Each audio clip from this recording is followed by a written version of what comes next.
Assalamualaikum warahmatullahi wabarakatuh. Perkenalkan kami dari kelompok 11 dengan judul Gaya Komunikasi yang Tepat dalam Pengaturan Pendidikan dari Perspektif Dosen. Yang beranggotakan saya sendiri Lisana, Sarifah Soraya, Sarifah Nazat Alia, dan Siti Fatimah. Gaya komunikasi melibatkan karakteristik yang mempengaruhi interaksi seseorang. Komunikasi yang efektif antara dosen dan mahasiswa sangat penting untuk keberhasilan proses pengajaran.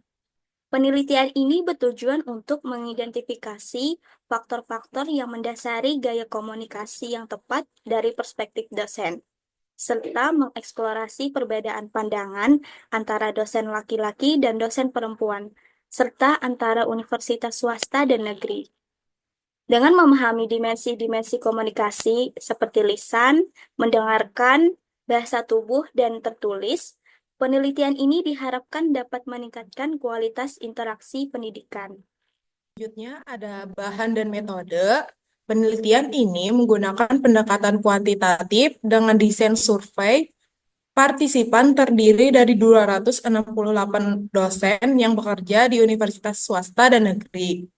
Pengumpulan data dilakukan melalui kuesioner yang dirancang untuk mengukur dimensi gaya komunikasi, termasuk komunikasi lisan, mendengarkan, bahasa tubuh, dan komunikasi tertulis.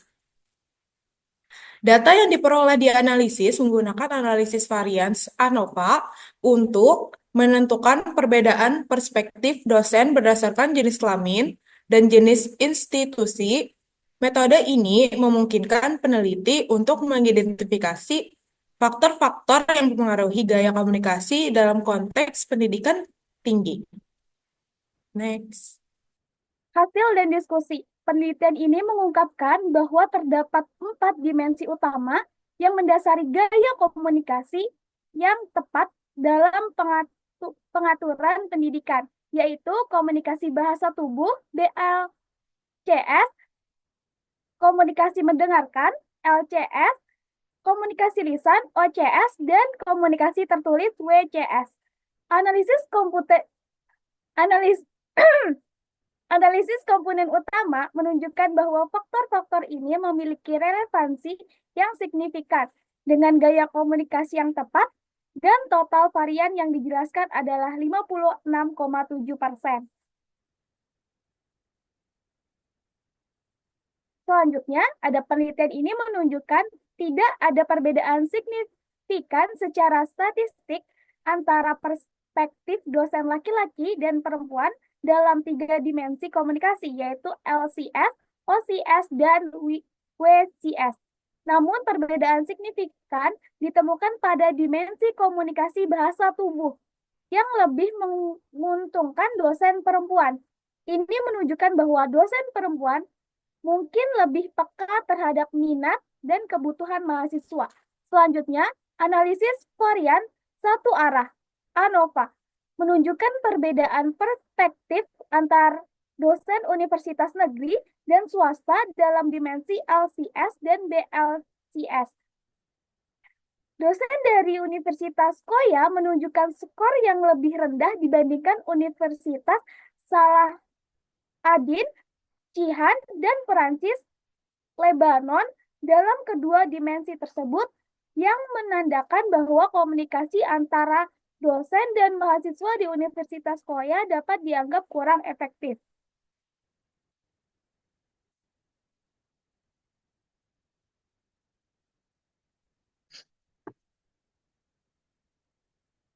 Kesimpulan, temuan penelitian ini memberikan bukti gaya komunikasi yang tepat dalam pengaturan pendidikan yang mungkin membantu dalam pendidikan dalam hal proses pengajaran. Temuan tersebut memberikan wawasan penting tentang interaksi dan hubungan antara dosen dan mahasiswa dengan gaya yang tepat agar lebih efektif.